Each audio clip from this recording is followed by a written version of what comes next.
کہ میرے آقا صلی اللہ علیہ وسلم جس کے ساتھ مصافحہ فرمائیں گے وہ جنتی ہو جائے گا۔ اگر کوئی دلیل پوچھے تو میں دلیل بھی عرض کر دیتا ہوں۔ حضرت انس رضی اللہ تعالی عنہ، ان کے پاس ایک کپڑے کا دسترخوان تھا۔ جب یہ میلا ہو جاتا تو دھوتے نہیں تھے بلکہ آگ میں ڈال دیتے، میل جل جاتی، صاف شفاف دسترخوان باہر آ جاتا۔ ایک دن کسی نے پوچھ لیا، اے انس، کپڑے کو تو آگ جلا دیتی ہے، اس کو کیوں نہیں جلا رہے؟ وہ کہنے لگے یہ سچی بات ہے، کپڑے کو آگ جلا دیتی ہے، لیکن جس کپڑے کو نسبت میرے آقا کے ساتھ ہو رہا ہے اس کو نہیں جلاتی۔ کہنے لگے پیارے آقا صلی اللہ علیہ وسلم نے اسی دسترخوان پر ایک مرتبہ کھانا تناول فرمایا اور اس کے بعد اپنے دست اقدس کو اس کے ساتھ مس کیا۔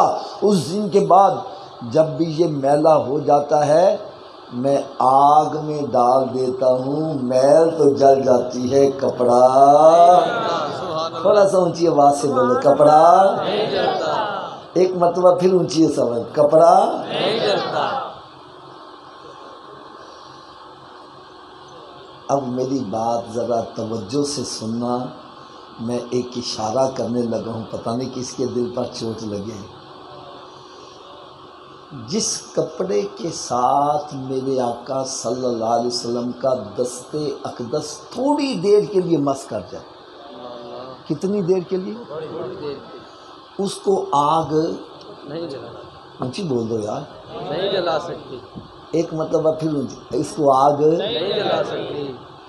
تو یار جس ماں کے شکم میں سرکار 9 ماہ تک جلوہ فروز ہے، اس ماں کی شان کا کیا ہے؟ سبحان اللہ، سبحان اللہ، کیا بات ہے، سبحان اللہ۔ یار مجھے دکھ ہوتا ہے، آج کچھ ایسے بھی بندے ہیں وہ پتہ کہتے ہیں، اوہ آفت جی نماز ہی پڑھنی ہے، جدے مرضی پیچھے پڑھ لو۔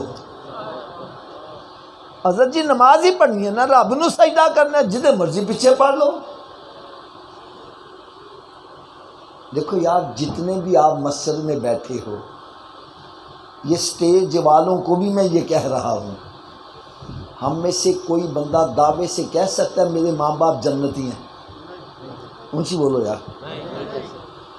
اس کے باوجود کوئی سنی بریلوی مولوی ہمارے ماں باپ کو دوزخی کہہ دے، ہم اس کے پیچھے نماز پڑھیں گے؟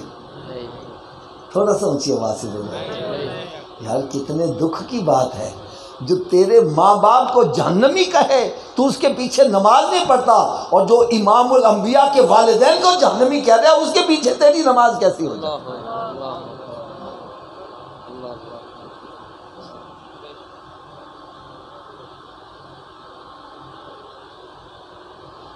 اب اگلا اشارہ سنو،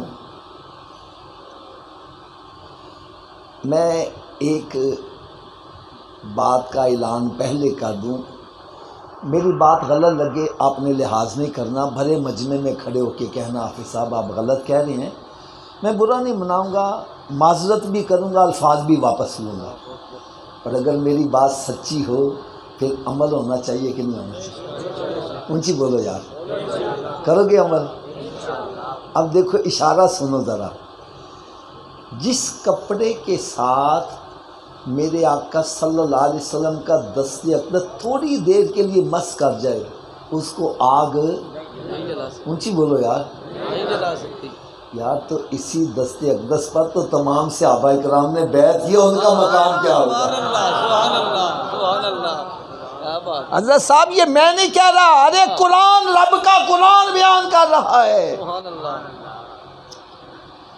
آیت غلط ہو، حوالہ غلط ہو، میں مجرم، اور آیت بھی صحیح ہو، ترجمہ بھی صحیح ہو، تو پھر ہمیں اپنے آپ کو صحیح کرنا چاہیے کہ نہیں کرنا چاہیے؟ سورہ فتح ہے 26واں پارہ، رب تعالیٰ نے ارشاد فرمایا لقد رضی اللہ عن المؤمنین اذ یبایعونک تحت الشجرہ، اللہ تعالیٰ ان سب سے راضی ہو گیا جنہوں نے درخت کے نیچے بیٹھ کے میرے محبوب صلی اللہ علیہ وسلم کے ہاتھ پر بیعت کی۔ ارے جن سے رب راضی ہو رہا ہے تو ناراض کیوں ہو رہا ہے؟ سبحان اللہ، سبحان اللہ۔ کیا بات ہے، بلکہ میں اس سے بھی آگے لے چلتا ہوں آپ کو. ارے صحابہ کرام کا مقام دیکھو. اسی سورہ فتح میں رب تعالیٰ نے ارشاد فرمایا ان الذین یبایعونک انما یبایعون اللہ، جنہوں نے میرے محبوب کے ہاتھ پر بیعت کی ایسے ہے جیسے انہوں نے رب کے ہاتھ پر بیعت کی ہے. سبحان اللہ، سبحان اللہ، اللہ اللہ. اسی لیے ہمارا عقیدہ ہے ہر صحابی نبی جنتی جنتی، تھوڑا سا اونچی آواز، ہر صحابی نبی. جنتی. اگر میرے دل سے پوچھو نا تو میں کہتا ہوں یار یہ تو نعرہ ہے، لیکن میرے صحابہ کرام کا مقام اس سے بھی بلند ہے. 11واں پارہ ہے، دوسرا رکوع. رب تعالیٰ نے ارشاد فرمایا والذین اتبعوہم بإحسان رضی اللہ عنہ ورضوا عنہ، فرمایا یہ صحابہ کرام کا مقام اتنا عرفہ اور اعلیٰ ہے جو ان کے بھی نقش قدم پر چلے گا رب ان سے راضی، وہ رب سے راضی، اور رب تعالیٰ سب کو جنت عطا کرے گا. ارے جن کے نقش قدم پر چلنے سے جنت ملتی ہے ان کا اپنا مقام کتنا بلند ہوگا. سبحان اللہ، سبحان اللہ، سبحان اللہ، سبحان اللہ، سبحان کیا بات ہے، سبحان اللہ. حضرت صاحب ایک بندے سے میں نے سوال کر دیا. کیا کیا؟ سوال کر. میں نے کہا یار تم گھوڑے کا بڑا ادب کرتے ہو، وجہ کیا ہے؟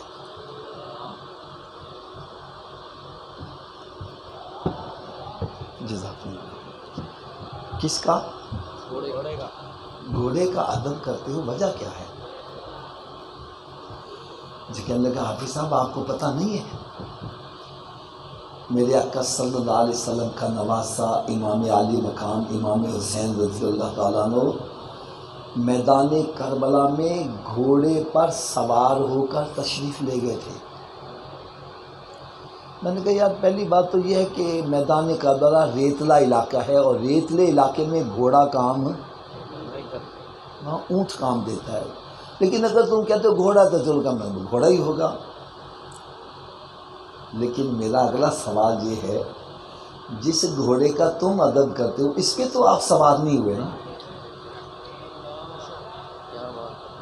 نہیں سمجھ لیجیے بات، جو آج گھوڑا ہے اس پہ تو آپ کا سوار ہونا ثابت اونچی بول دو یار، اس کا کیوں ادب کرتے ہو؟ کہنے لگا حافظ صاحب بات آپ کی بالکل صحیح ہے، اس پہ تو نہیں سوار ہوئے لیکن اس گھوڑے کی نسل میں سے تو چلے آ رہے ہیں نا. میں نے کہا جس گھوڑے پر سرکار کا نواسہ بیٹھ جائے اس کی نسل کا بھی ادب کرتے ہو، اور جن کے کندھے پر ان کا نانا بیٹھا ہے اس سے بھی کا ادب کیوں نہیں سبحان کرتے؟ اللہ، سبحان اللہ، سبحان اللہ، سبحان اللہ، کیا بات ہے، سبحان اللہ، سبحان اللہ، اللہ.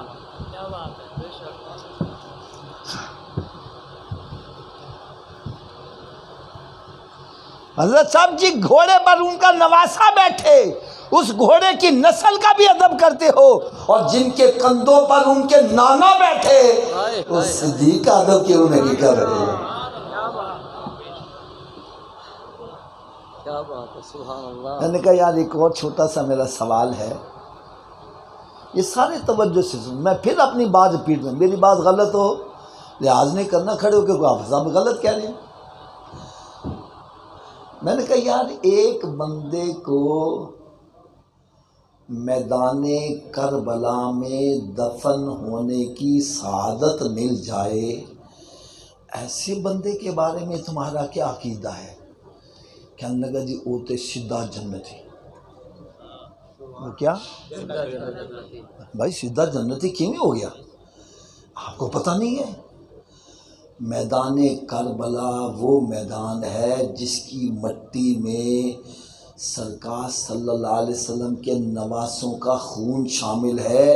تو جس مٹی میں سرکار کے نواسوں کا خون شامل ہو جائے ہمارے نزدیک وہ مٹی اتنی پاکیزہ ہو جائے کہ جو اس میں دفن ہو جائے سیدھا جنتی ہے. میں نے کہا جس مٹی میں سرکار کے نواسوں کا خون شامل ہو ارے اس میں دفن ہونے والا جنتی ہے، اور جہاں ان کے نانا خود جلوہ فروز ہے ان کے پہلو میں لیٹنے والوں کا مقام کیا ہوگا؟ سبحان اللہ، سبحان اللہ، سبحان اللہ. سبحان اللہ سبحان اللہ کیا مقدر ہے صدیق اور عمر کا، جن کا گھر رحمتوں کے خزینے میں ہے۔ یار میرے آقا صلی اللہ علیہ وسلم کا جہاں بار بار قدم لگے وہ جگہ ریاض الجنہ بن جائے، کیا بن جائے؟ اور جہاں سرکار جلوہ فروز ہے اس جگہ کا مقام کیا ہوگا؟ ارے جو ان کے پہلو میں لیتے ہیں ان کا مقام کتنا بلند ہے۔ سبحان اللہ سبحان اللہ۔ اچھا